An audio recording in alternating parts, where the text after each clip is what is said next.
निर्भीड निष्पक्ष वृत्तांकनाचा बुलंद आवाज राजसत्ता न्यूज।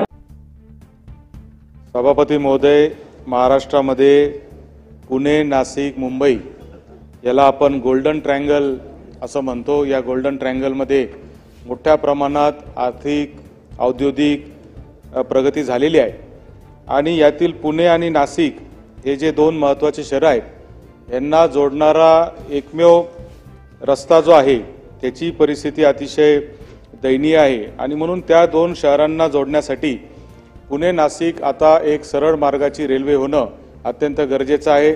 2017-18 साली या रेल्वेचं महाराष्ट्राची शासनाची महारेल नावाच्या कंपनीने सर्वेक्षण केलं। ती पुणे नाशिक सिन्नर संगमनेर नारायणगाव असं करत मंचर चाकण मार्गे पुण्याला जाणारी रेल्वे होती।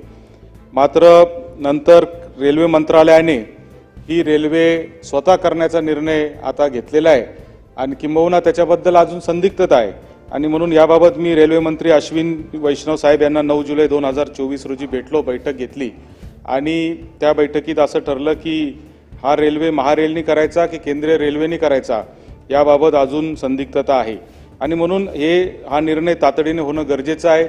महारेलची इच्छा आहे की हा सरळ मार्गे सिन्नर संगमनेर नारायणगाव मार्गे झाली पाहिजे आणि केंद्र मंत्रालयाची इच्छा आहे की तो नाशिकवरून शिर्डी आणि शिर्डीवरून अहिल्यानगरवरून पुणे अशा मार्गाने झाला पाहिजे। जर तो शिर्डी मार्गे झाला तर त्याचा उद्देश साध्य होत नाही, आर्थिकदृष्ट्या देखील तो त्या ठिकाणी व्यवहार्य ठरणार नाही आणि त्याचबरोबर आमचा जो पुणे आणि नाशिकच्या मधला जो पट्टा आहे त्याच्या विकासासाठी जो खऱ्या अर्थाने हा प्रकल्प होणं गरजेचं आहे तो प्रकल्प होणार नाही आणि म्हणून तो सिन्नर संगमनेर नारायणगाव मंचर या मार्गेच झाला पाहिजे।